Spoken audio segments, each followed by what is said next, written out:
Hey, I think I'm good. I live. I'm alive. Hello, how are you guys? How are you doing? Um, Streaming for the first time in what feels like a million years. I've just been incredibly busy and still dealing with some, uh, lingering effects from the health issues.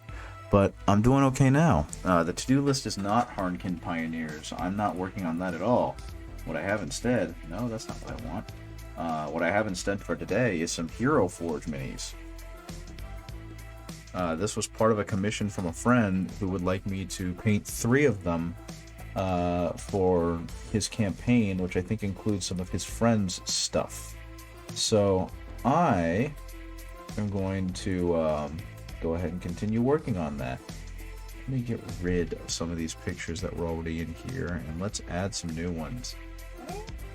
I was given those. Oh, what'd I get? What happened? Oh, someone must have joined, and I appreciate it. Sorry, I've got my screen kind of covered. Hey, Laura Snyder, how's it going? I'm right now just trying to set things up still. I just kind of got back to a situation where I could go ahead and paint.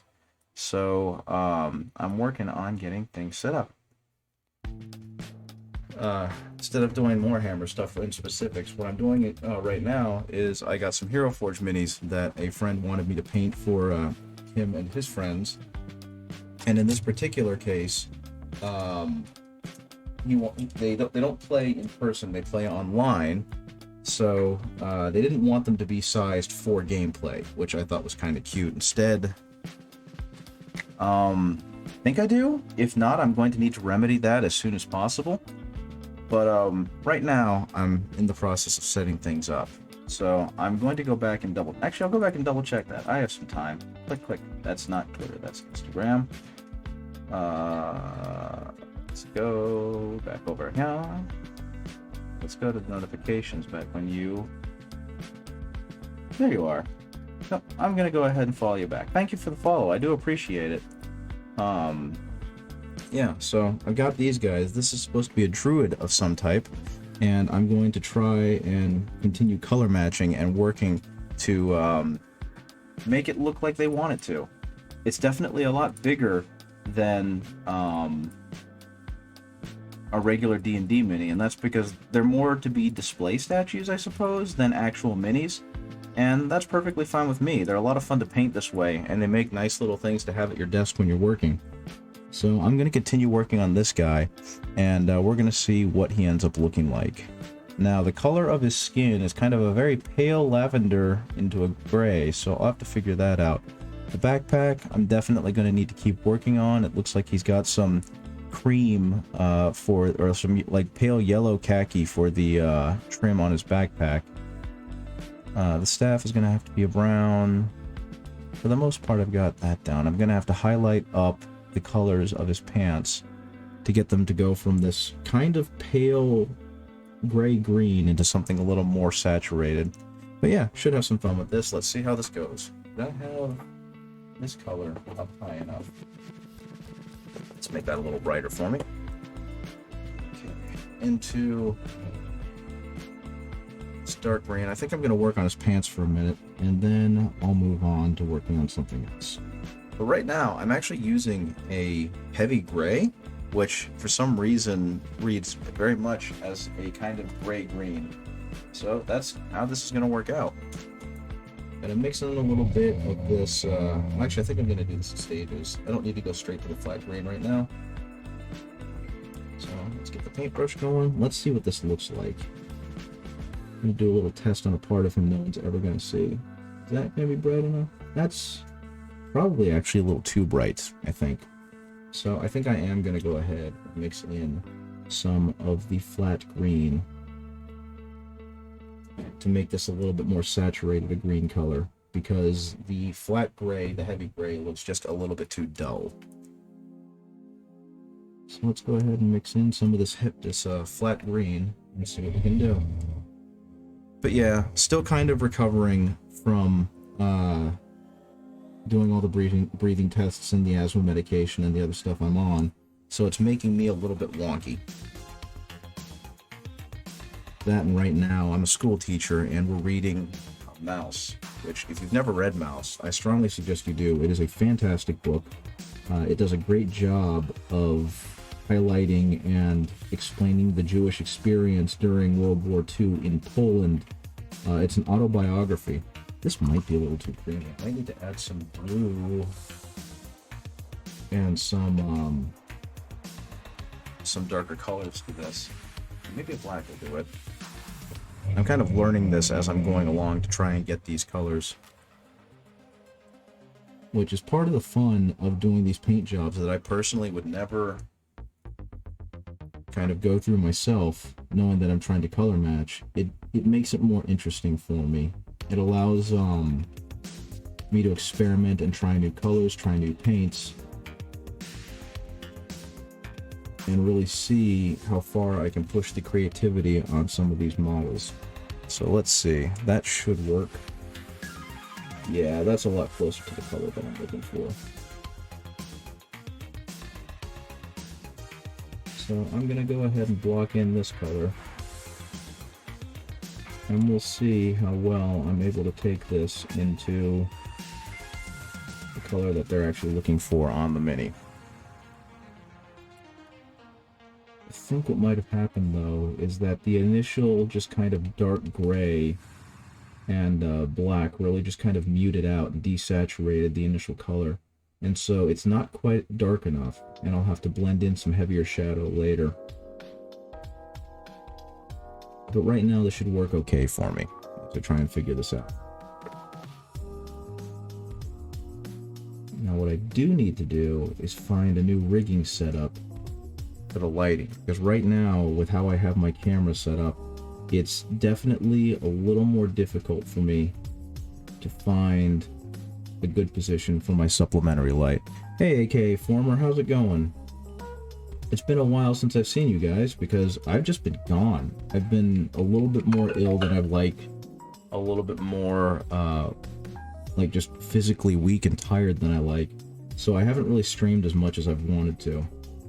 But that's okay. Not doing any real Warhams today. Instead, I'm working on a commission piece for a D&D for 3 D&D miniatures that have been enlarged up to like desktop display size, is the general idea. So hopefully I'll be able to do these things justice. But we will see. Right now I'm trying to get this rich dark green color that it looks like he has in the slideshow, because these are all based off of Hero Forge minis. And the initial color, when it went on this morning, I guess I was a lot more delirious than I thought I was, because it really looked like a good dark green. And now that it's dried and I've got better light on it and I'm a little more awake, it definitely has kind of that just dull gray look, which I'm not really going for. So we're going to go ahead and try and make this look a whole lot more saturated and a whole lot more dynamic than it did this morning. And hopefully I'll get to practice some of my blending techniques, because while I'm basically charging the friend for what would be considered my B tier paint job for the pricing, which is you know, base coats, wash, dry brush, maybe a little bit more of a highlight, I'm gonna go ahead and push this as far as I can, because I very rarely, if ever, get to paint larger models. That happens when people work with kids. Yeah, just a little bit. Like I said, I'm reading the story aloud because our kids are not very comic literate, and I hate to use that phrase because it makes it sound much worse than it is, but there's comic books, and having to read comics is not part of their you know, day-to-day life and how they typically do things. I used to study pedagogy, so I worked with kids a lot, and those younglings are sick all the time. Yeah, it's not even that for me though. The problem is that I'm still kind of like balancing out my medication, I think, for the asthma and for the cholesterol issues. So my body is getting used to that. And I'm also trying to eat healthier, so the types of food I'm putting in me are very different than they were a little while ago. And so it's causing me to lag a little bit. And in this case, I mentioned it a bit earlier, but I'm reading Mouse with the students, and I'm basically reading it aloud and putting on something of a dog and pony show to keep them interested. because for a lot of them, comic books is not really a thing. And the idea of reading comics when they could be, you know, watching stuff on their phone or playing video games just doesn't entice a good number of the students. And so to keep them interested, I've got to narrate it for them and explain what's going on and kind of do the voices for the characters. And I don't really mind because it's a lot of fun, and I get to practice voice acting and learning how to speak and enunciate, and especially in this case, because most of the characters are ethnically Jewish or German, I'm getting a much better chance to learn how to speak in more broken English more fluently. But because of that, I'm basically talking very loudly for, gosh, 4.5, 5 hours straight. Let's see. I think that's actually it for the green. Well, maybe I should do it on his backpack too. And so it's left my voice sounding a little more withered than it normally would. And it's also just causing me to be a lot more tired than I normally would. But that's okay. It seems like, at least remarkably for me, the kids are getting a decent amount out of this story. And so I can't be too upset that putting in that much effort is making kids who otherwise would not care become a lot more involved with a story that is as, you know, emotionally involved as Mouse is. But yeah, I'm just trying to get this dark kind of muddy green to turn more into like a deep foresty green to match what the model looks like a little bit more on the Hero Forge mock-up. And actually, give me a second. I'm going to try something with the camera. So I'm going to knock the camera off really quick. And I'm going to see if I can adjust it so that the zoom will get me there versus me having the actual physical camera so close, because it's really blocking the light. And that's obviously not helping anyone. So, give me a second. Actually, no, I think... Will this work okay? No, that's focus. Not audio settings. Image adjustments? No. Image enhancements? No. Sorry, I've never messed with this camera. I don't really mess with this camera a whole lot on here, so I'll be back with you in a second. Give me one moment. I think, let's see. Camera? Where'd you go? You here? Boop. Yeah, that puts it a little further back, but it definitely makes it so I have a lot more room to kind of bring him closer, and the light is a lot more visible. But unfortunately, now I've got a zoom. Now I've got a focus issue. Is it because the other guys are... Yeah, they're over here. So we're going to move them. These are really neat models. I think that the players did a really good job making them, but they can't be there because now they're taking the focus away from the major one. Speaking of, actually, before I get started, something I found that I thought was really freaking cool. There's a content creator, and I'm pretty sure they're based out of Russia by their by both kind of how their language is, their grammatical command of English is, and also just kind of because of their email. But they've been making Primarch models, just sculpting them for free. They're just like, hey, I make Primarch models for fun, and if you want to pay me, here's my... It wasn't a Ko-fi or anything, I don't really know what it was, but here's my thing. And so, like, very shortly after they announced the Lion, he had his own version of Lionel Johnson up. And it's not the exact same pose, he's not trying to do that. He's making, like, proxies. And so he had a very, very impressive proxy of Lionel Johnson that he just put up on the website, on the sharing websites I go to for free. And I went ahead and printed it out. And unfortunately, the proportions are just way, way off. It's a beautiful model, and it's going to make for a beautiful display, but if I were to try and shrink him down to, like, the game piece size, he wouldn't quite work out. So I shrank him down to 90% because that's what I read was, like, the ideal size to get him to 60mm base size, but they were wrong. Whoever said that was horrifically wrong. and he's like twice the height of Gilliman now, but he's a fantastic looking model. He's got a ton of detail on him, and all I've done with the actual body parts of the model, I assembled them and I put them together, and I kept his head separate so I could paint the head, and I'm kind of in love with how the model looks. It's really, really cool looking. If you give me a second, after I finish kind of shading in this guy's knee a bit, I'll go ahead and pull up the headless body and show him off, because I think he was worth downloading, and if you have a 3D printer, he's worth getting. I'm pretty sure if you type in Lionel Johnson STL on any popular search site, you'll find him, because he's not really trying to hide the model. He like took it down at one point, and everyone who was interested in it freaked out. They're like, oh god, did he get caught by GW? And it turned out no, he just had some mesh issues with the sizing of like the Iron Halo and the sword that he wanted to fix. And then he put him back up with the update in a couple days, and he kept him free. And it's just like, you are a good lad among good lads. Okay, one moment.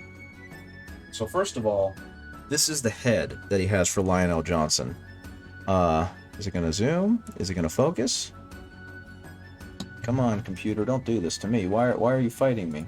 Please? Oh, that's because I have the autofocus on. There we go. So that's the head that he made for Lionel Johnson. And unfortunately, the head is a little large, or like, it's more than a little large. This is a proxy for Rogel Dorn that I made from another Kickstarter creator. And you can see the head is just massively huge in comparison, but there's so much detail. I actually screwed up in painting the face, and he still looks impressive and amazing. So even if you're not doing a great job, you can still end up with a fantastic looking model with this guy. And, moment. I don't have his shield attached because I want to be able to get to certain parts of his body, but here is the actual model. And so I don't know about you guys, anyone who's watching this, but you can't like look at this and tell me it's not a cool model. It's way too big, and the body proportions are way off, but I think the model is fantastic, because again, compared to this Rogel Dorn, if I were to put him down to Games Workshop scale, 28mm, his head would be minuscule. It'd be smaller than Rogel Dorn's fist. But it's a really cool model, and I think I'm just going to paint him up at some point to have him as display. And I can't wait, just because it looks absolutely fantastic. But yeah, I'm just excited about that. Okay, so let's see, what other green bitty bobs do I have to do on this guy? Because at this point, I'm kind of just trying to work in some blend. Whoops, that's way too light. I'm trying to work in some blending to, you know, make the facade of there being more depth in this model than there is. It's something I'm still learning and I'm not really great with yet, but I'm having a whole lot of fun learning the process and getting to see what looks good and what doesn't, because, you know, you do something enough times, eventually you'll get good at it.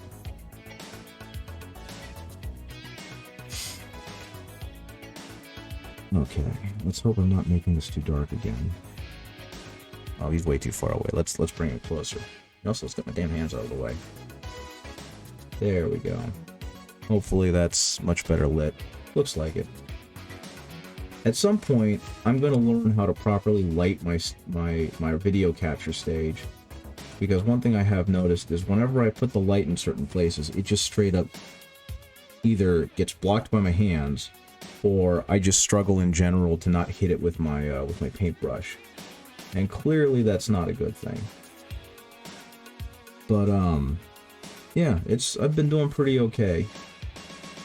I have finally reached, I'm almost caught up in the books that I've been reading. I've been doing the Siege of Terra, and it's been like a double-edged sword of reading all of the Horus Heresy, or most of it, because I've finally had a book series to get into, you know what I mean? I love reading, but I haven't really been into doing it for a while because I just don't have the time.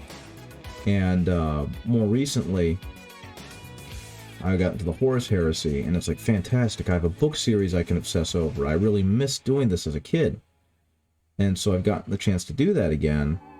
But now people are recommending me other books. They're like, oh yeah, you'd like XYZ. And it's like, you're probably right. But right now I'm fixating entirely on the Horus of Heresies. So, sorry.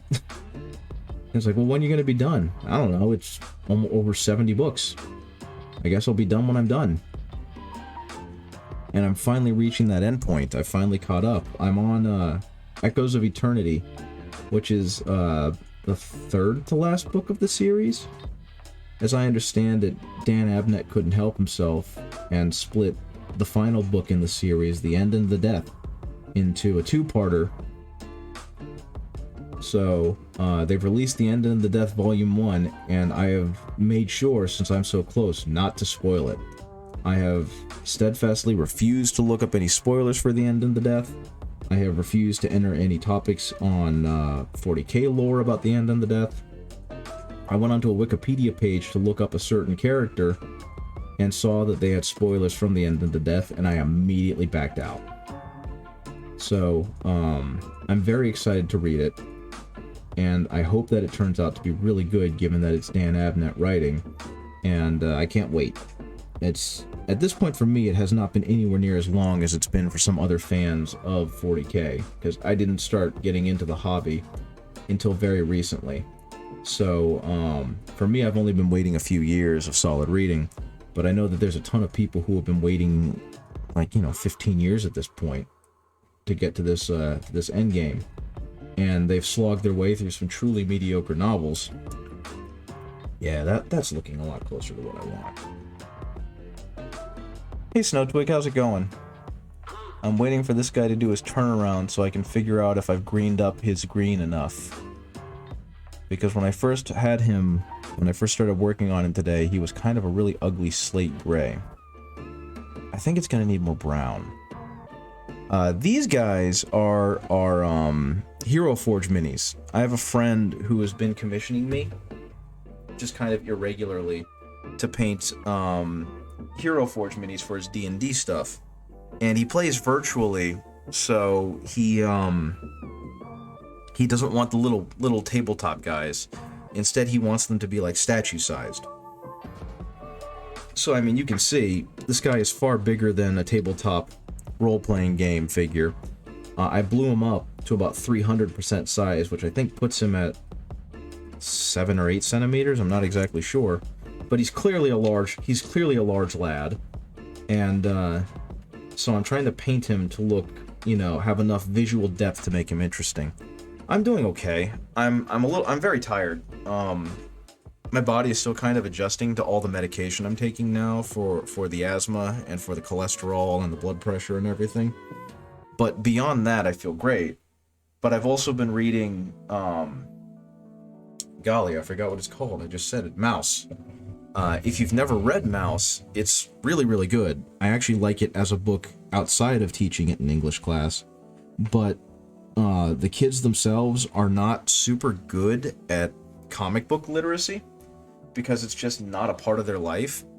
And also most of them are way behind grade level in reading capabilities.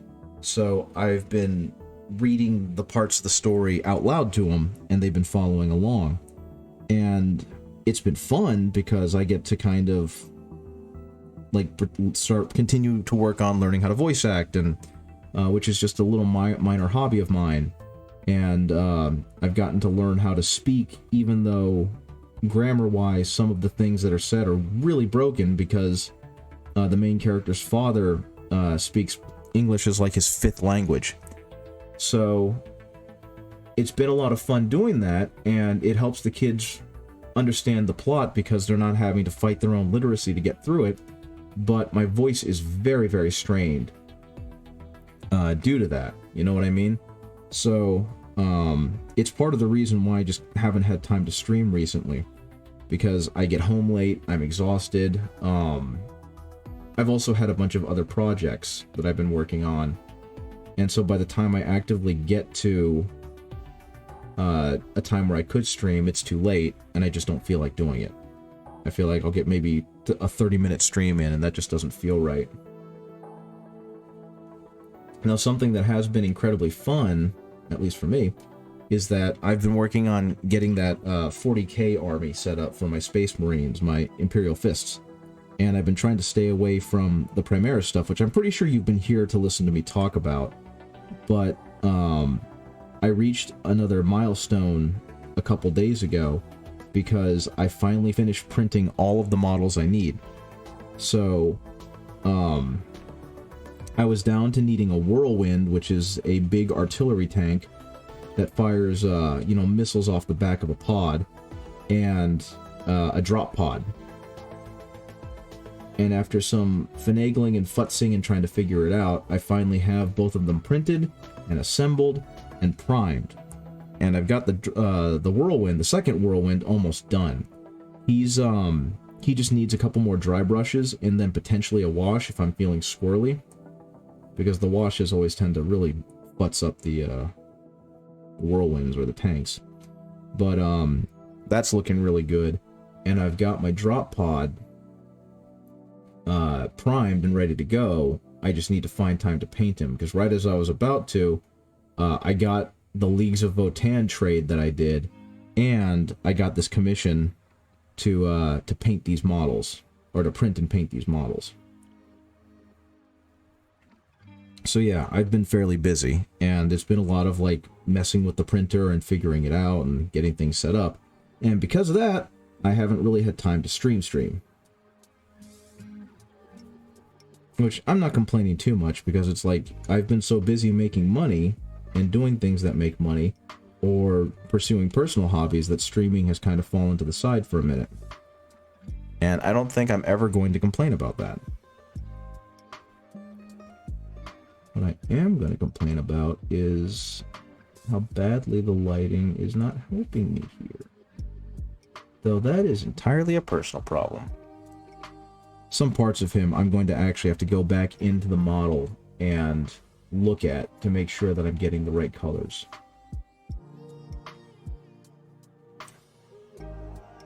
But yeah, something that Hero Forge does really well is they make their models incredibly readable. And what I mean by that is that there's a lot of very clear language, design language in this guy, right? And so I don't have as many questions about what the heck is that, what the heck is this. It's all pretty clearly there for me to see, and clearly easy to identify. And I jive with that. I think that's really neat that they managed to have such a good technical approach to their design.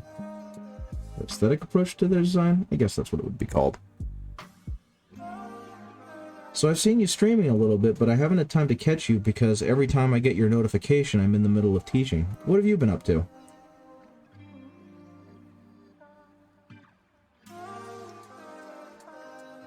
I might just need to add some darker color to this because I really don't need to paint his underskirt the same color.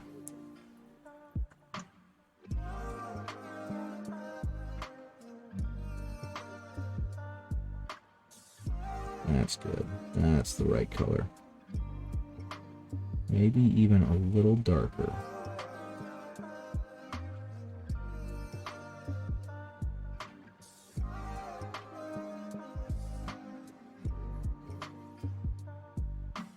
Okay. There. I don't even know if you can see what I'm doing anymore, but I'm trying to hit underneath his kilt, his skirt, his whatever you want to call it, to imply that it's darker down there. Unfortunately, with how this is designed, I'm really not supposed to hit this part, which is partially why Zenithal priming is so nice. Maybe I can get between him leggies. Unfortunately, I cannot see in between him leggies. Oh no! That and there's a squirrel up front. Let's make it a little more difficult to paint. I guess the good news is it'll be hard for the client to see what's going on in there too. Mostly been practicing art, doing some studies. I'm hoping to get back into 3D stuff soon. That sounds neat. I keep saying that I'm going to eventually teach myself Blender, and then I keep kind of pushing it away because I'm scared. It's such a daunting program to try and learn without someone looking over your shoulder and kind of mentoring you. But I'll figure it out eventually because there are plenty of instructional videos online. And what kind of 3D stuff you planning on doing? What kind of fun things do we have to look forward to from Snowtwig? Okay, a little bit more of this, like, dull gray-green to knock down the color a little bit, and this flat brown. And let's spread it back over here.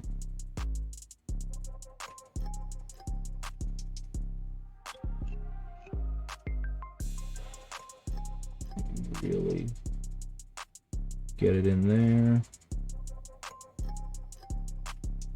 Spread it on top of the strip so that the gray is less noticeable. And that should be hunky-dory, okie dokie.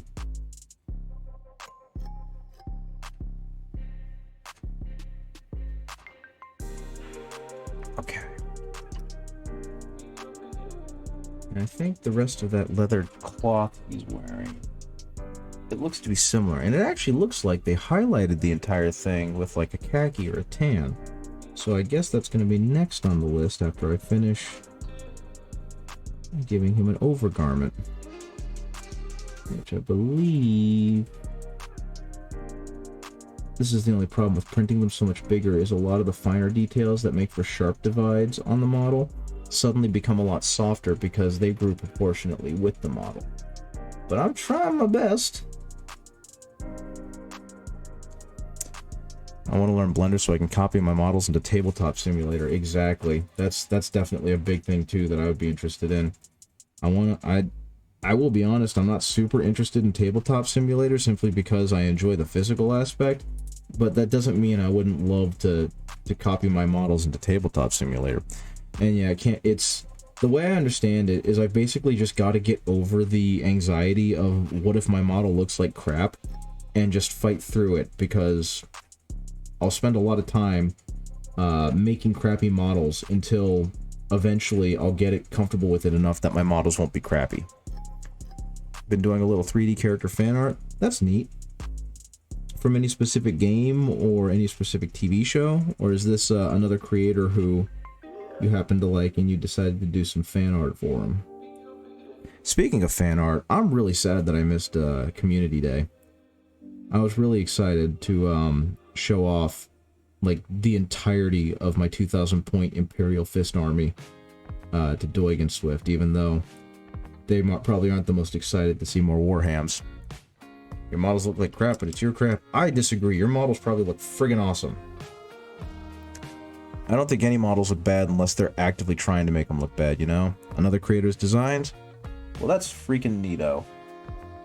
It amazes me just how incredibly innovative some people are and how much creativity they have. I'm sorry, I'm waiting for the picture to turn so I can... Yeah, okay, so it is the same color.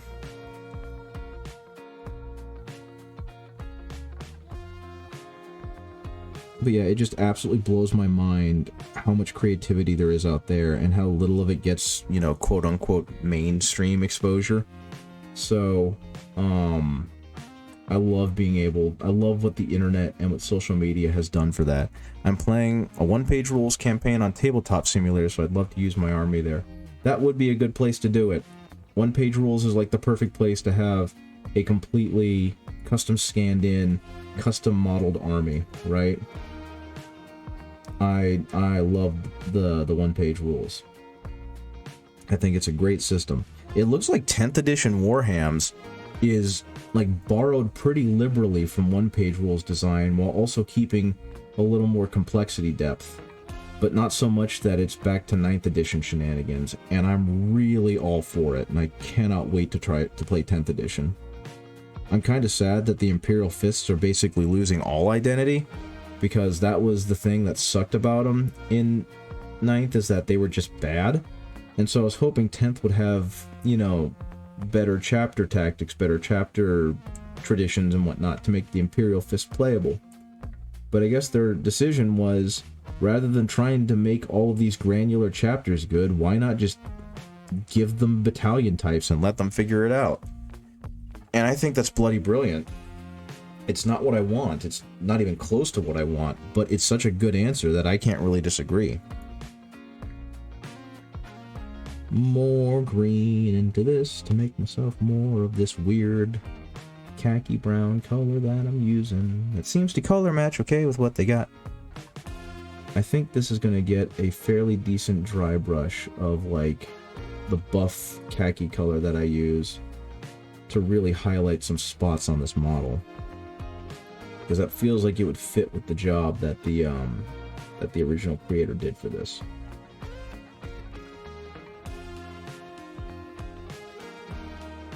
Come on, I can't, yeah, go me. Okay. But yeah, I really want to talk about, golly, I really want to talk about Echoes of Eternity, but I also don't, because I don't want to spoil Echoes of Eternity. That picture in the corner is too small for me to look at, so I'm going back to my computer to get a better view of some of these pictures, some of these guys. This person uses so many subtle shades of like brown and red, and I'm starting to struggle a bit. Echoes of Eternity was a book written by Aaron Dembski Bowden for the Siege of Terra, which is the book series right now for the Horus Heresy, as they're finishing up the Horus Heresy. It's got a cool name for one, as you can clearly tell, but the actual book is basic, like the Siege of Terra, the Horus Heresy. That's a huge part of 40k lore, because it's kind of what sets up the current world that 40k takes place in, right?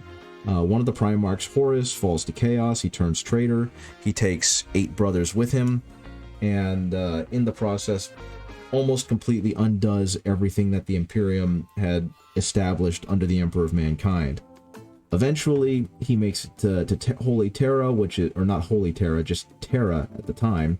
He makes it to Terra, where the Emperor is stationed, lays siege to the Grand Capital, which is in the Himalayas, and eventually convinces the Emperor to teleport onto his flagship, the Vengeful Spirit, and then fight him, hopefully to the death, because he wants to kill the Emperor and usurp the throne and become the new Emperor of humanity and save them, which is what his corrupted mind thinks is happening.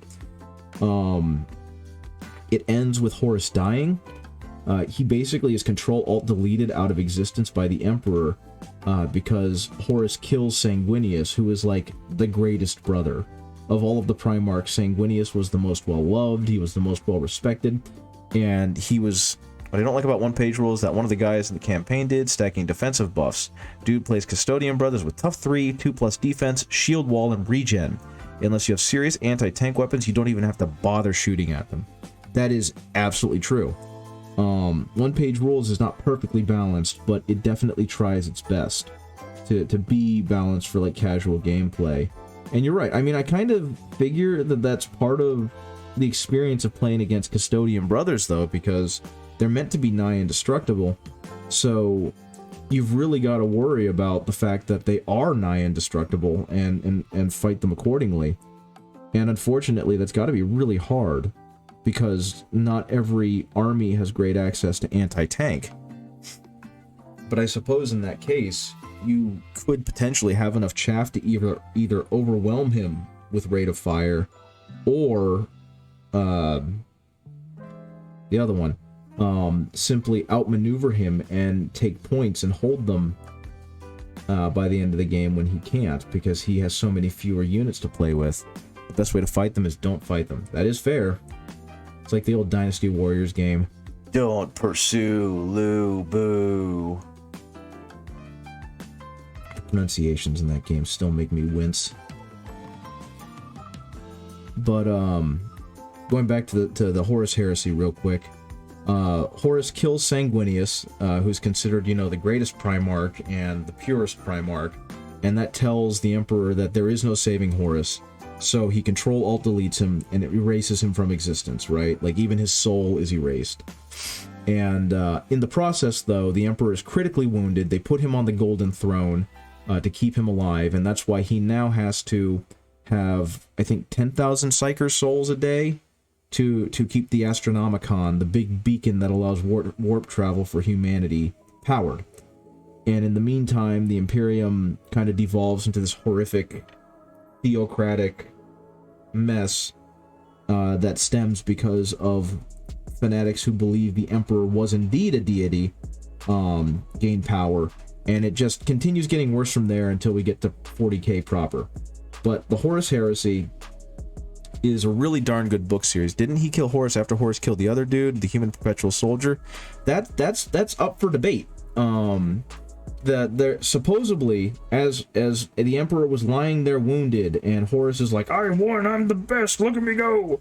After Sanguinius is dead, there's apparently a bunch of different conflicting stories about it, and one of them is that a Terminator ran up and was killed by Horus, and that's when he realized there is no stopping him, he's no longer savable.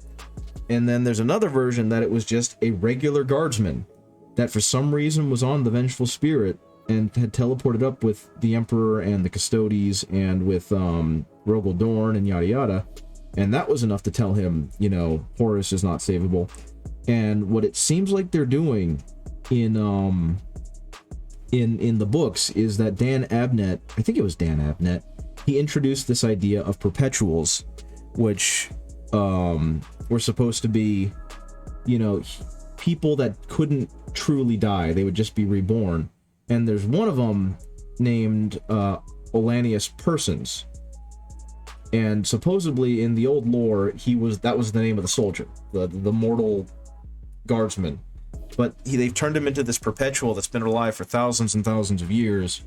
And they hint that he was on the Greek ships with Perseus and like those types of people and those legends, and that he helped defeat the Minotaur and all that kind of stuff.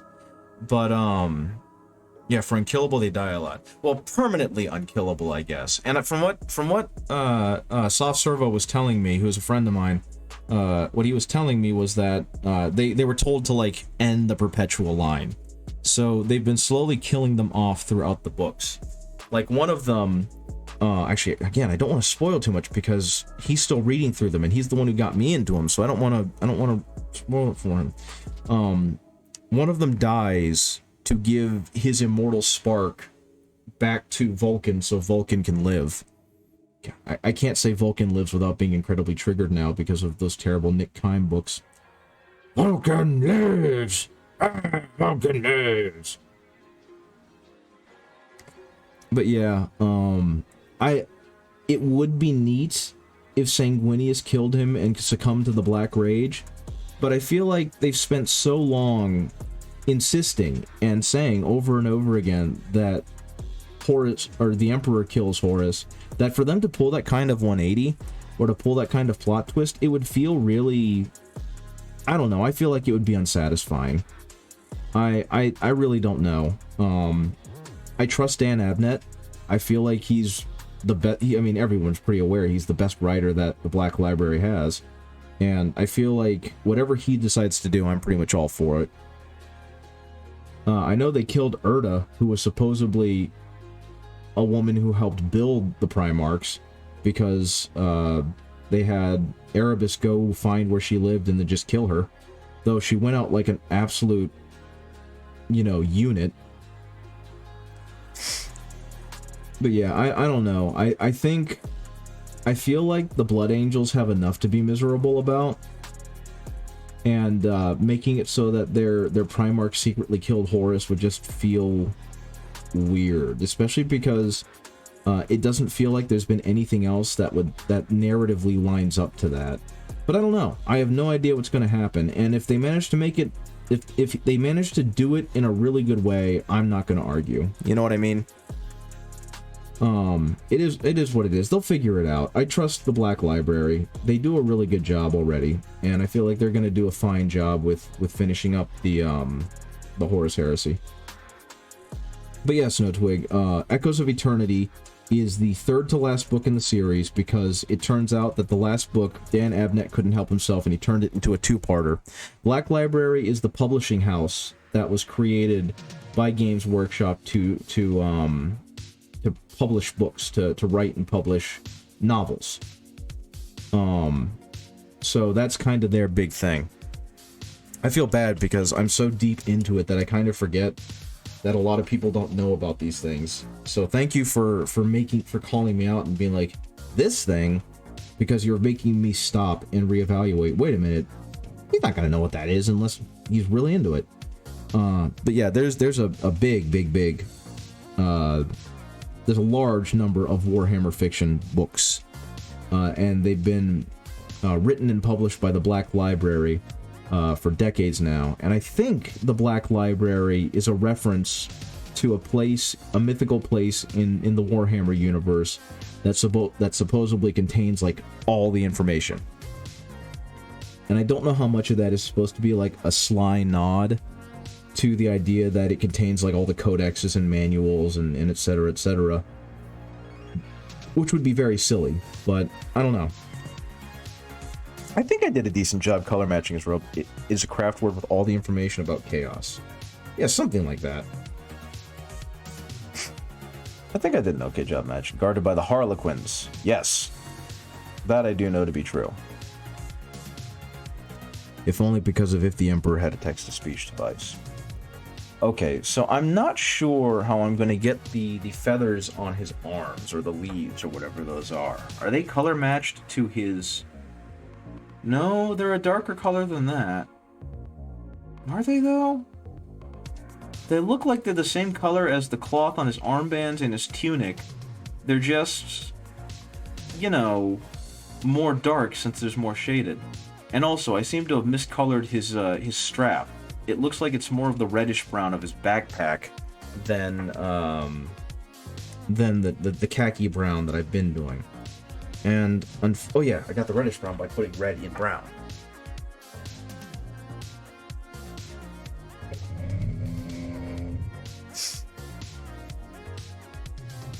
But yeah, I don't know enough about 40k lore to talk confidently about a lot of 40k lore.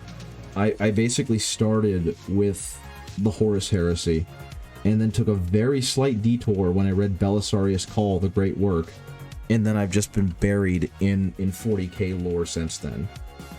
Or in Horus Heresy lore. So I know an obscene amount about the Horus Heresy, and I know a decent amount about the Siege of Terra because I've read most of the books, or listened to most of the books. But in terms of modern 40k or 40k lore, I'm at a loss. I don't know that stuff as well. So you could probably tell me anything and I'd believe it to be true. I know a little bit of it because of if the Emperor had a text-to-speech device, but nothing I would say confidently as though I knew what I was talking about. This is definitely not the color that this is almost it's like a auburn orange.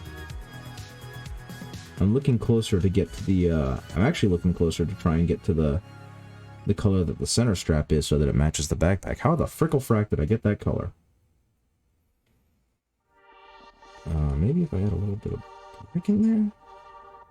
Guess we'll find out. I'm almost getting a maroon. Yeah, that seems to have done it. It definitely darkened it up just enough.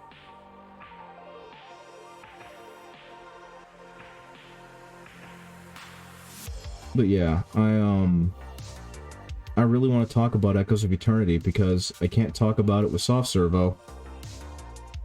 Since he's not all the way, I passed him. I actually passed the lad, and he started reading this stuff long before me. And, there's so much in there that I just want to talk about, and it made me sad, and it was very good. And I don't suggest you start on the Siege of Terra, but I do suggest, if you can, read like read the original trilogy of Horus Rising, Galaxy in Flames, and False Gods. Well, not that way around. And then find some of the books about the chapters or the legions you really care about, and then go on to read the Siege of Terra, because, my god, is it very good. It's a very good book, and I like it a lot. I will say, without spoiling much of anything, that the Echoes of Eternity really made me Jones hard for a Skitarii book. The best Warhammer books are about Farsight. I've never read any of them. I've heard they're pretty good. I've heard that they're good, that they did a good job making the Tau and making Farsight super cool in those books. I think I'm still relatively new to the hobby, but I really enjoyed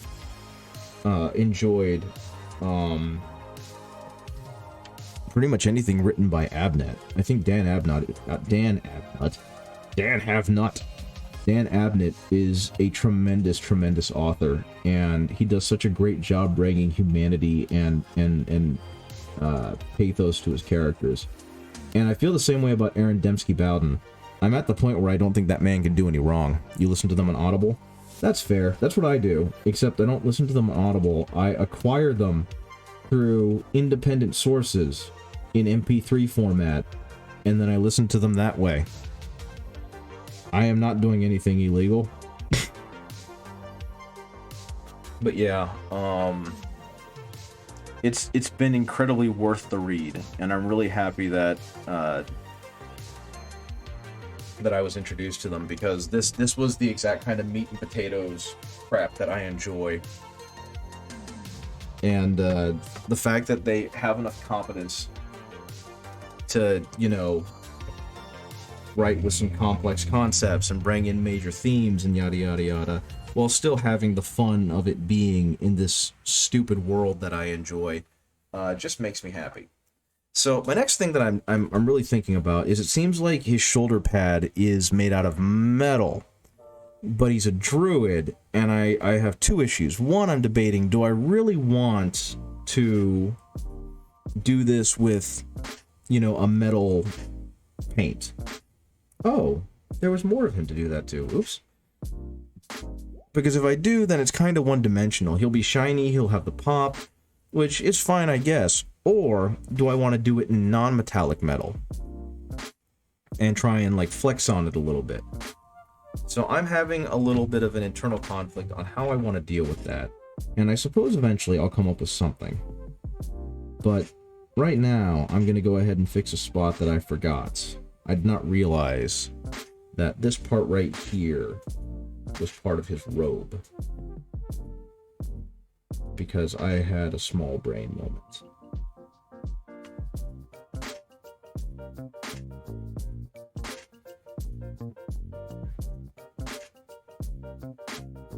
But yeah, Echoes of Eternity made me have absolute, like, teeth-gnashing desire for a Skitarii.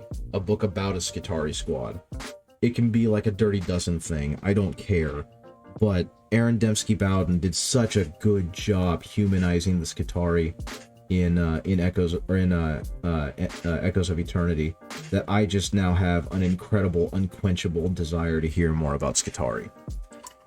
And if you don't know what Skitarii are, Snowtwig, they are the frontline infantry for the Adeptus Mechanicus. And so, in general, they're like humans that have been heavily augmented and mechanized, and they're about as close as you can get to mindless soldiers without actually making them mindless soldiers. They still have independent thought processes, they still have, you know, a human body underneath, but they've most likely had their limbs lopped off, and like their eyelids and all the parts that would make us really upset, and they've been replaced with like mechanized bitty bobs. I think I'm just gonna do a metallic paint. And so in general, they're just a wee bit upsetting to think about because of just the you know, body horror of having most of your body replaced with mechanical parts. But oh, that's good. So you know about the Skitarii. They have a couple in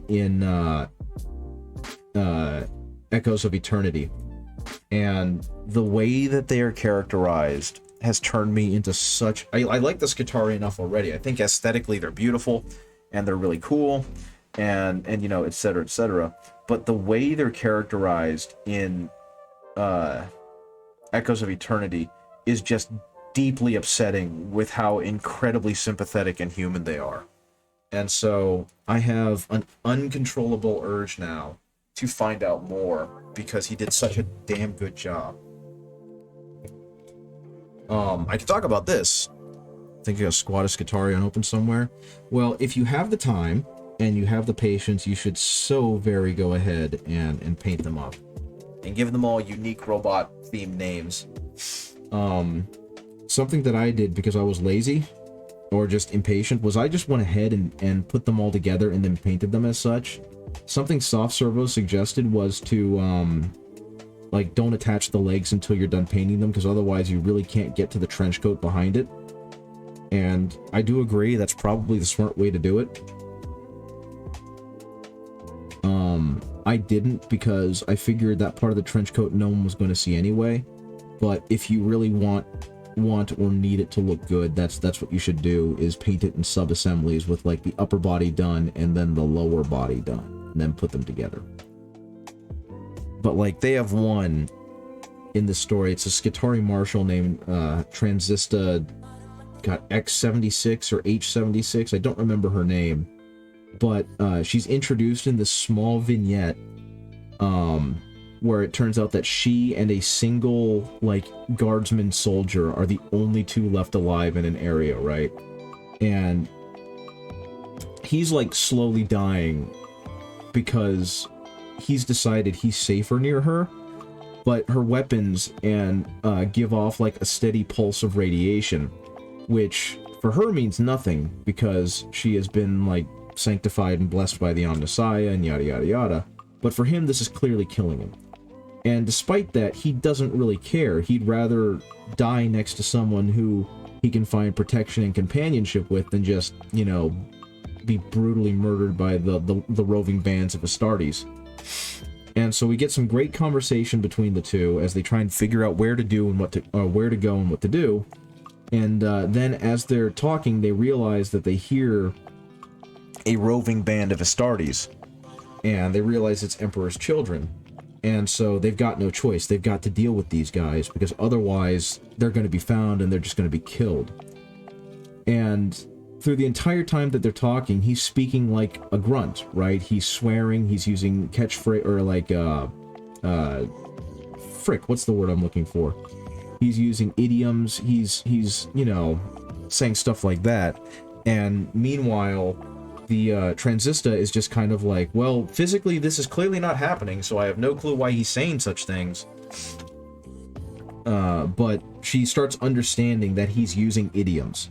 Yeah, it is pretty sad, but that's the tragedy of Grimdark, right? Grimdark doesn't have to be edgy. Grimdark can just be, you know, profound and sad. But, like, as they realize that they're about to die, because they're about to go charge in and see what they can do to do as much damage as possible to this roving band of Emperor's children, which are like noise marines and psychopaths. Before they do, the guy's like, "Hey, T," which is what he's been calling Transista X blah blah blah. I want to ask you one thing before we do this. And she kind of looks at him, and he asks her, "Are you pretty under there?" And the joke is, of course, that, you know, she's had her lips removed and her nose removed, and she has lidless eyes, and she's been replaced with bionics. So she just kind of looks at him, and then, in the closest thing she can to English, she just kind of goes, "Yeah, sure." And he kind of nods and goes, "Yeah, I thought so. All right, then let's do this." And then they jump out, and they try and do their fight with the Emperor's children. It goes horrifically wrong, because of course it does. A single guardsman is not going to hurt an Emperor's children. In the story, I remember hearing that Transista falls first. Like, he watches her get shot and fall. And then it gets worse from there, because they, like, chop off his arms and disembowel him and stick him on a pike and start roasting him over a fire and then start devouring him, which is horrifying and disgusting. But it's just to drive home how depraved and awful the Emperor's children are. And so that story was really sad and had a sad ending, but they made Transista such an interesting character who doesn't have, like, human capabilities, right? Because she's so far removed from it. And then she turns up later in the book. Like, she ends up saving another major character. And I was like, wait a minute, aren't you dead? But I guess not. I guess she survived, and I just misunderstood it. So it's incredibly well written, and just listening to how she processed things and how she tried to understand things, and then there's a later bit where it goes to a vignette of like a Skitarii, you know, kind of having a bit of an internal monologue as it's making a big decision as part of the plot, and you find out a little bit about like Skitarii squad culture that you would never guess, because it's like they're almost all entirely automatons, or at least really close to it. But no, they have thoughts and not really feelings anymore, but they have thoughts, and they have opinions, and they're still human. They're just very barely still human. And so they have a very touching moment there. And after hearing that moment being read out by Jonathan Keeble, who is a tremendous, tremendous narrator, it's just like, I've got to hear more. I demand, I desire, I must have more. I'd rather shoot myself than be captured by the Emperor's Children. Yeah, you're better off that way, right?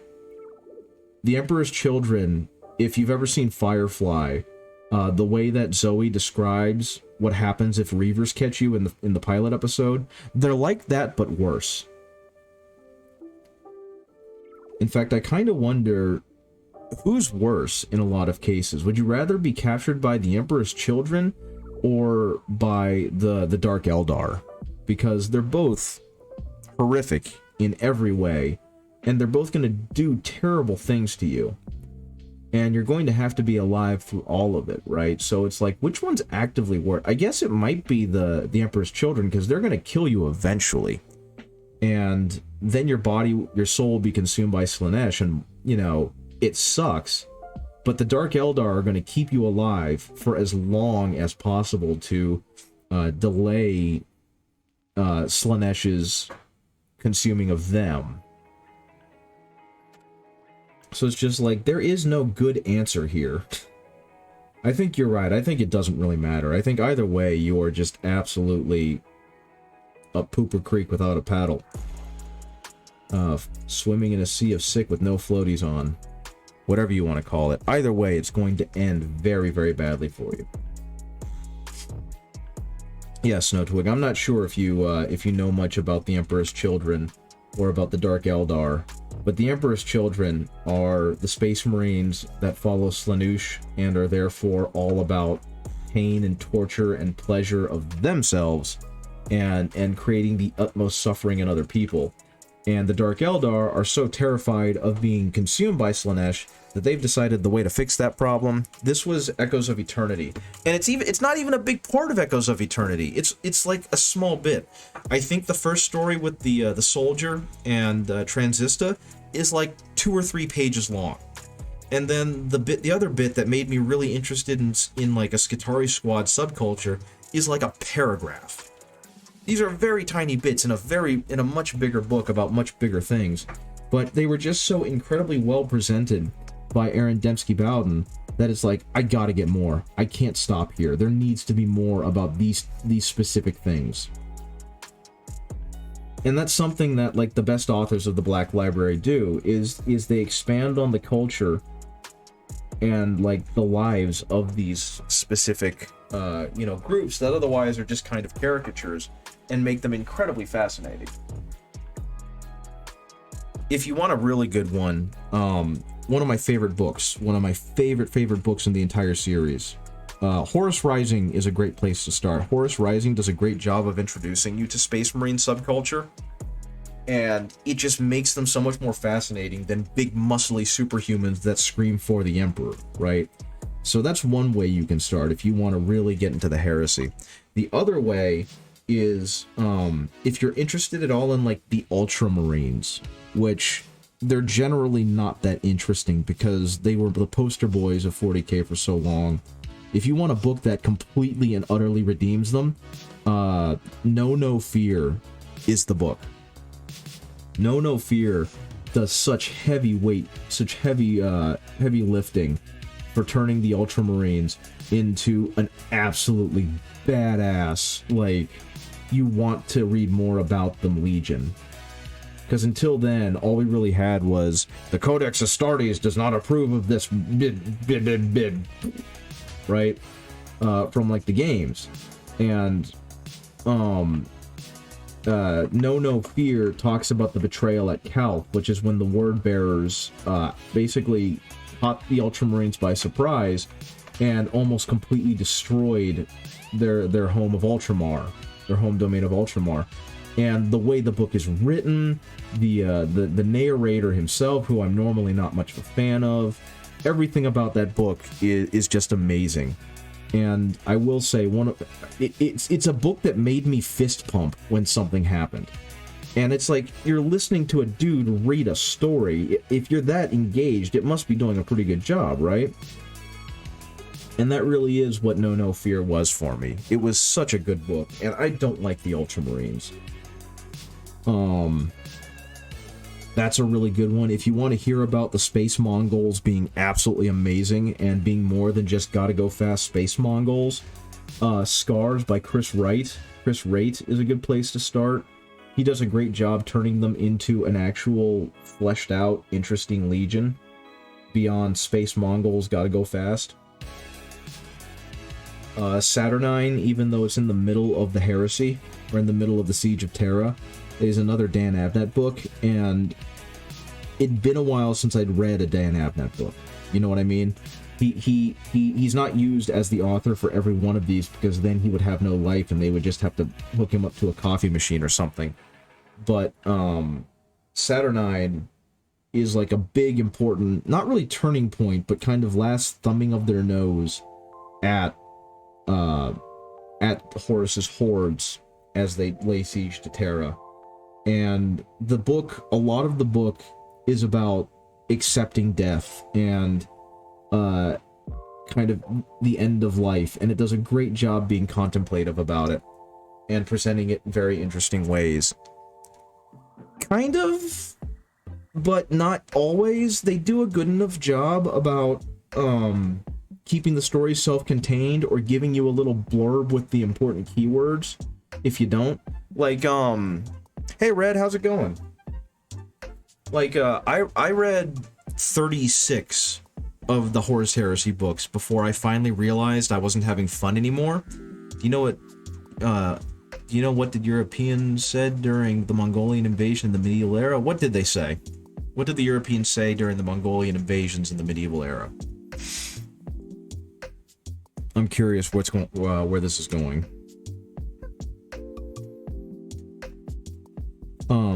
But yeah, I read 36. Are you doing step people? Oh, what are you doing, step people? I'm sorry, I'm missing something here. Oh wait, I think I got it. Do I got it? I don't know. Oh, what are you doing, step people? Maybe? I don't know. I'm missing something. I might need it explained because my brain is not working well right now. All good. Thanks. Did I finish the Puma? I have not finished the Puma. I traded my Tau army finally, and I traded it for Leagues of Votann. And so for a while, I got really, really into like converting and painting the Leagues of Votann. Oh, I got it. It's a reference to What Are You Doing, Stepper? Okay, I get it now. I like that. So I was working on these guys from a little bit. Yeah, they're from the steppes. They're the Mongolia, or the steppes of Mongolia. I figured it was something like that. It had to do with like family, a family pun. But yeah, I got really into doing the Votann for a bit, and then I got this commission, which is a bunch of D&D dudes that are like larger statues. So I'm working on that. This is as far as I've gotten with the Puma so far. It's almost done. I need to go ahead and dry brush them and re-highlight them a little bit because they obviously darkened down because of the wash. And then after that I'll be pretty much done actually. They're really close. The next thing I want to do though is after all of that, I think I might have to spray paint that a little, but I kind of want to make a diorama where he's launching off like so, and I've got like Church and Tucker like dodging out of the way, and I'm probably going to use Assault Intercessor bodies of them running and panicking. Yeah, I love how the turret is so low because I guarantee you the Space Marine underneath It's like, I can't hear shit, brother. You know what I mean? It's basically the Puma or the Warthog from Halo, just much lower to the ground and with the gun way too close to the back of the driver's head. And I think this is supposed to replace the bike squad. So the assault bike squad, the attack bike squad, from the Firstborn Marines. I think it was meant to replace this thing. You know what I mean? Which I wish they would stop doing, because I really like the old models. But, God dang, it's so much bigger. I feel like a kid riding around on his Hot Wheels and some jackass decided to show up and run him off the road. But, it's clearly a whole lot bigger. And, you know, it's more true scale. It follows the Primaris dealy-do. But I wanted to do something fun with it because I play Imperial Fists, and so this as a fast attack doesn't really appeal to me. So instead I decided to make him the Warthog. In this case, the Puma from Red vs. Blue, and eventually I'll turn it into a diorama. But yeah, no, right now I'm trying to work on this guy. I just got a ping. Give me a second. What did I get a ping for? Oh, yeah, okay.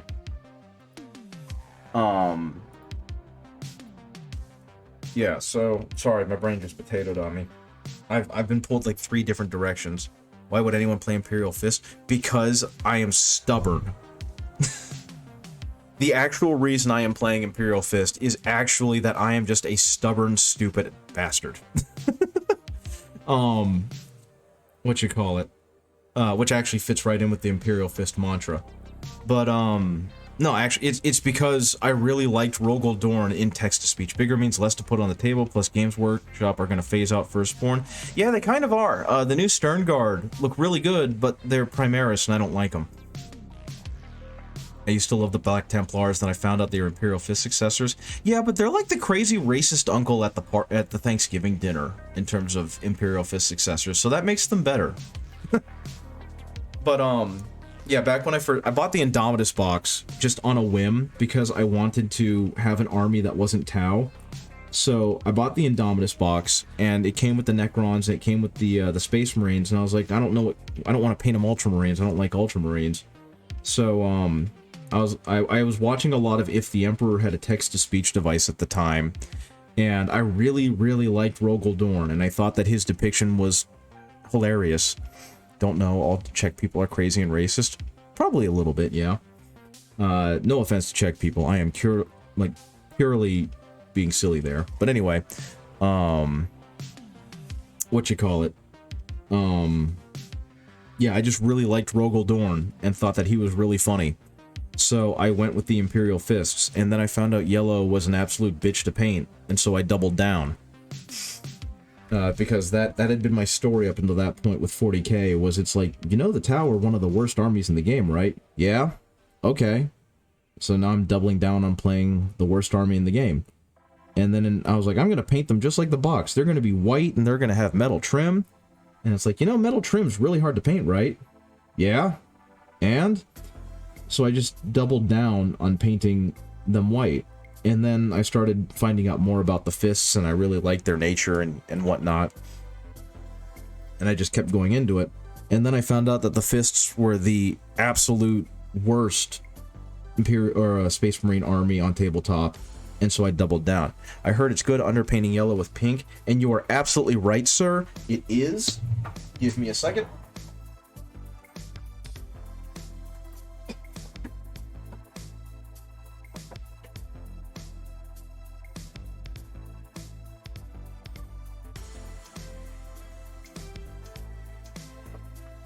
So there's 2 colors you can use to underpaint yellow to make it less miserable to play with, and one of them is brown and one of them is pink, right? So I've done brown, and it ends up giving them a very dull, weathered look. It works really well for when you're trying to do grimdark, and it's kind of harder to see on the front, but in the back you can see where there's like a lot more brown shading underneath the yellow paint job I did, and that looks fine. It looks pretty okay. It definitely lends to a more grimdark look, you know, a much down and dirtier look. However, if you underpaint in yellow, or if you underpaint in pink, it ends up giving it a much more natural shade. So I had this Fafnir Rand model, and I underpainted him in pink. I sprayed him black for a prime, then a white overspray, then a pink overspray, and then I think another white overspray? A lighter one, and then the yellow. And it turned out beautiful. And Soft Servo suggested I do a little bit more like dark lining and shading because it looks unfinished, but the gradient, like right here on the arm, is absolutely gorgeous, and I kind of love it. So, my understanding, and it seems to be a good one, is that underpainting yellow with pink does a really good job of setting up the yellow and giving you some nice gradients to work with. And also, Fafnir Rand is a friggin' unit. He's such a cool character. I kind of wish that I could get another one of him and use him as a base to kit bash myself some other Space Marines. You know what I mean? Because he's just a neat looking model. I really, really dig this model. Okay, but yeah, I'm gonna go ahead and put this back.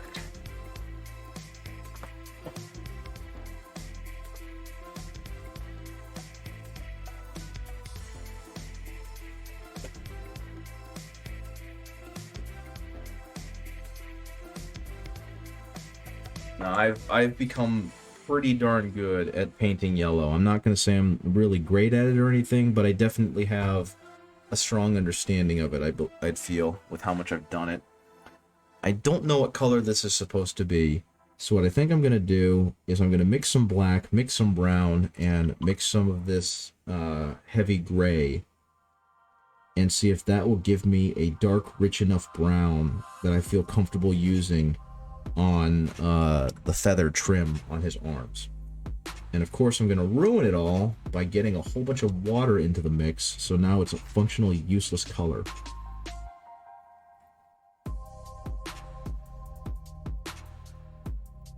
Okay, so give me a second please as I try and unfutz this up. That should be okay. Okay, yeah, that looks like it'll do for now, and then I can highlight it up to a brighter color and it'll look a-okay, hunky-dory. I have got to figure out where the heck this camera is oriented. I've adjusted, I did this a few weeks ago, but I kind of adjusted my setup, and I'm so used to having to pull everything to the left to fit where the camera was peeking through, that it's causing me to like constantly veer left and make it really hard for the camera to focus on what exactly I'm doing. But I'll figure this out eventually. But yeah, I'm sorry, I kept cutting myself off. I'm gonna go back and answer Snowtwig's question from, it feels like a week ago, where they were asking, you know, do you have to read all the books to understand what's going on? The answer is yes, but no. Reading all the books will help you better, but they do a good enough job of either overlapping stories or kind of quickly summarizing, get you up to speed, and not being overly reliant on each other. You know what I mean? So there are no like super deep references that you have to understand or else you're not going to get the story, but there are definitely enough threads intertwining them all that reading all of the books will give you a better understanding.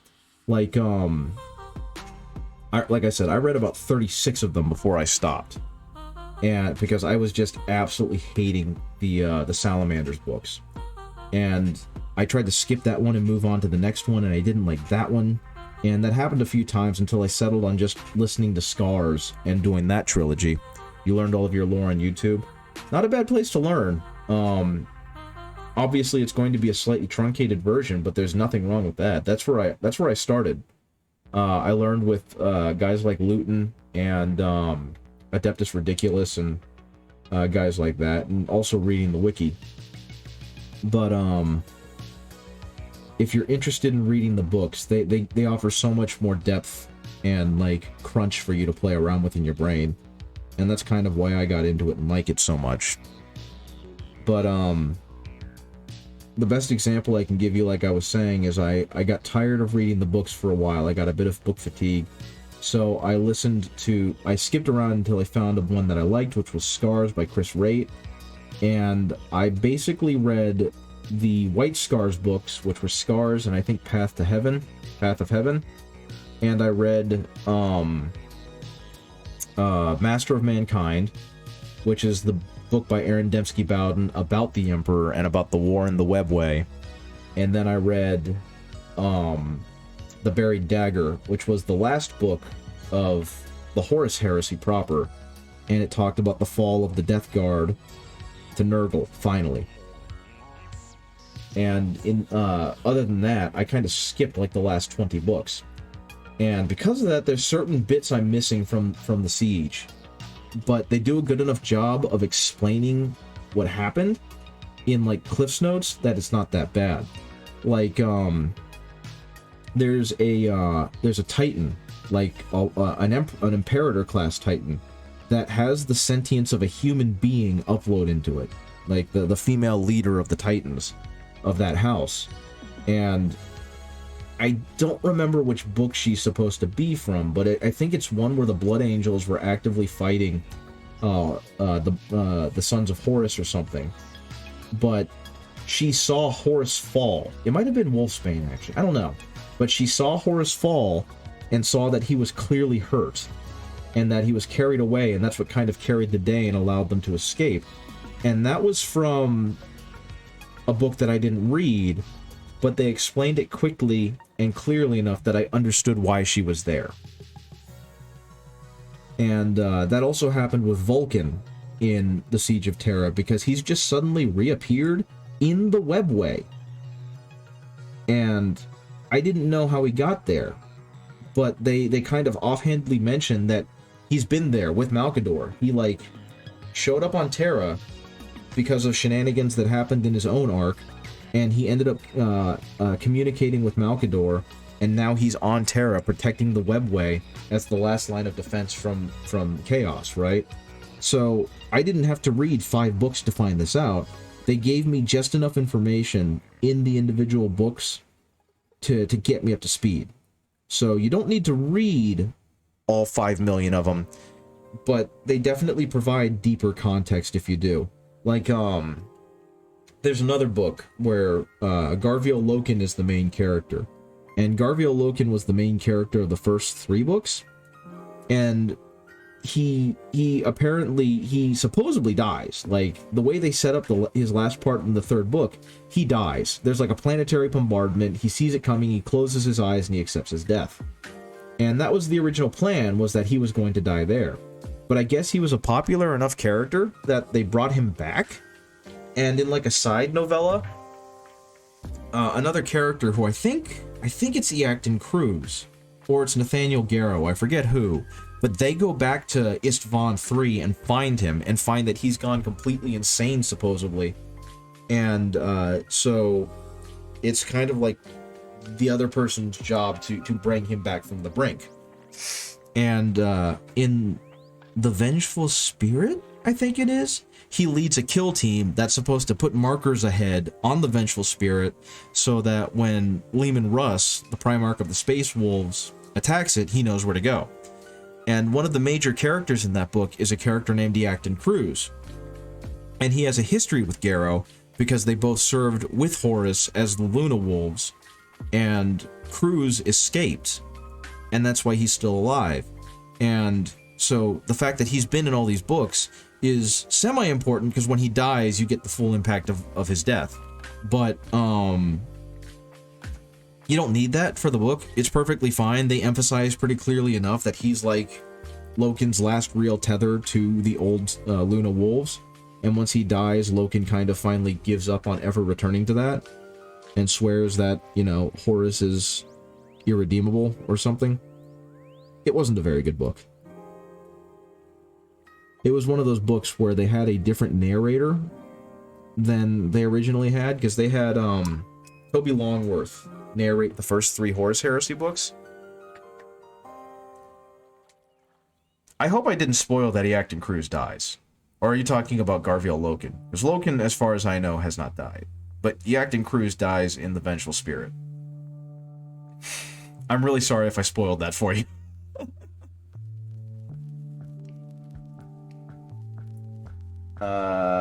Vengeful Spirit novel. When did this come out? 2014, so it's been out for almost 10 years. I'm sorry. But I mean, his death is an important one, at the very least. I don't actually care about Space Marine lore, I was just joking. Fair enough. Okay. I mean, after a while, all the names start blending together, I'm assuming. Unless you're really big into it. They all just start sounding like goofy names.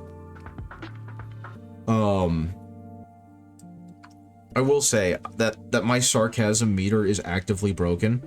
And it's because I've learned that at work, I kind of have to take everything my students say literally.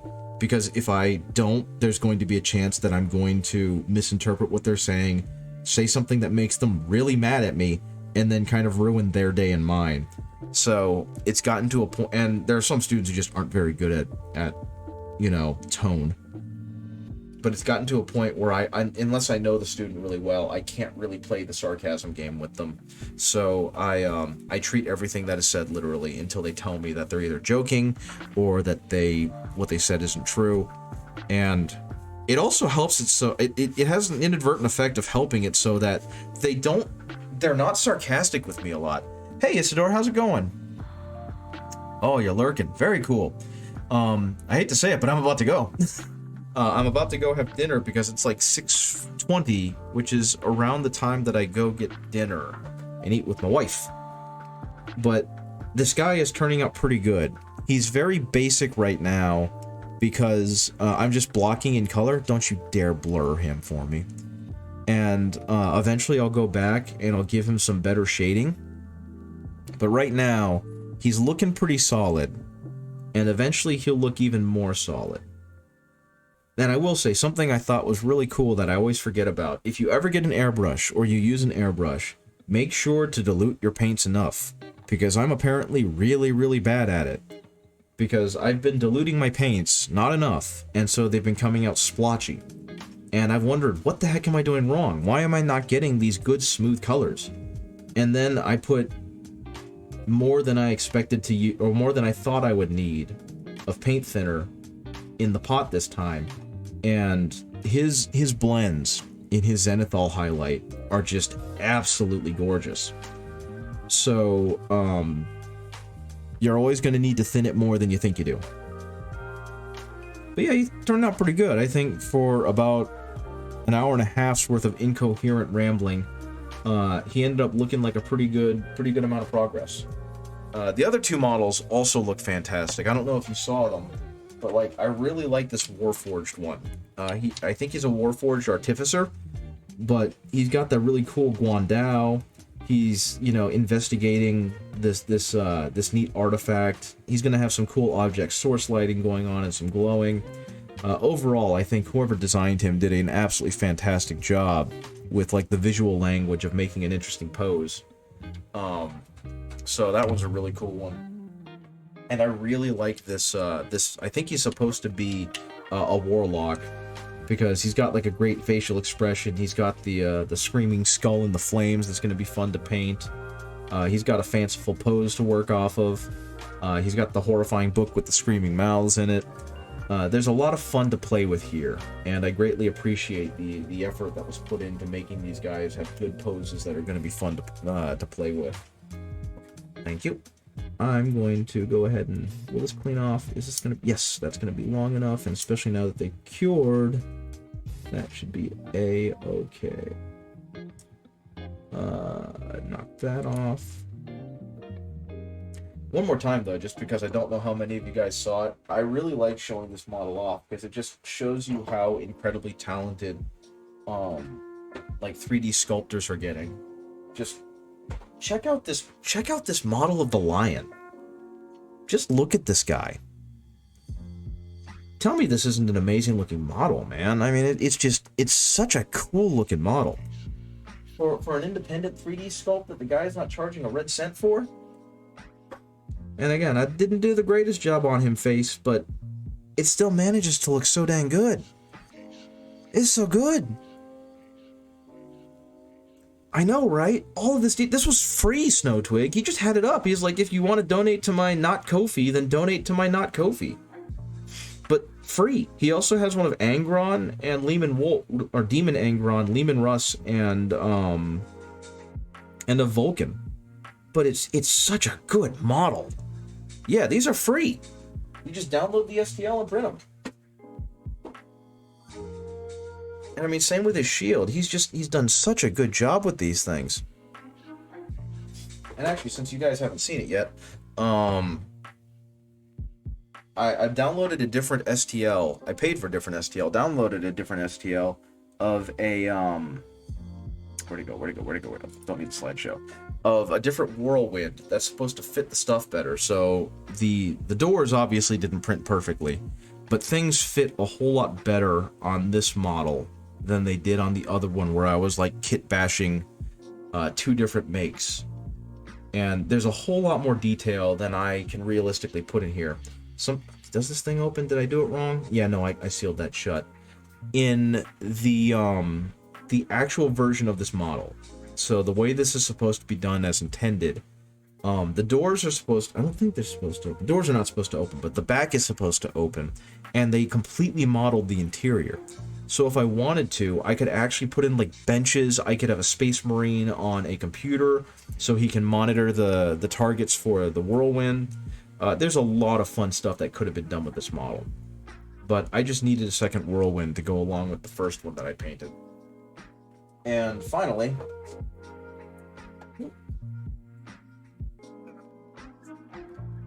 I got me a Droop Pood. I actually had to reprint the base of this guy because it was too small when I printed it at a 100%. And so I had to up the print job. Please don't do this to me. I had to upscale the base so that it was at 105 instead of 100. And now the hinges are a lot smoother than they were. And you can see how not smooth they are, so that should tell you how bad they used to be. But yeah, so now I have this, and I'm not sure if I really like it.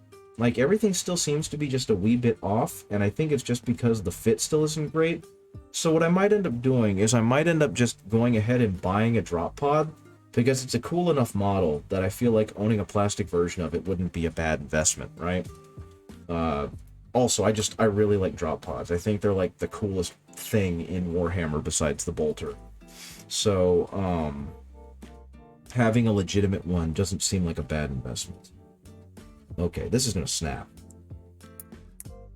Oh, something snapped. No, it just chipped at the corner. That's fine. So yeah, this might not have been the best investment in the world. It was a worthy attempt, but I'm very impressed by the fact that this was 3D printed. And this was also free. I didn't pay a cent for this. There's a lot of cool things that can be done with 3D printing now, and I'm really excited to mess with them. But I need to go upstairs and eat dinner. So thank you very much, guys, for joining me. I do appreciate it. Here's the boy again, using a drop pod in an army at some point. They're so cool. In the new rules, they don't have Primaris restrictions anymore, so you can now put Primaris models in it, which I think is great. So I'm looking forward to having like a drop pod full of Eradicators with heavy multi-meltas and just going to town. Thank you for joining me, guys. I didn't know what to expect because I know that I'm not streaming anywhere near as often as I used to, but life is kind of getting in the way, and that's fine. I'm not doing this to try and make money. But thank you for joining me, guys. I hope you have a good rest of your days, and I'll see you later. So bye-bye. Bye-bye.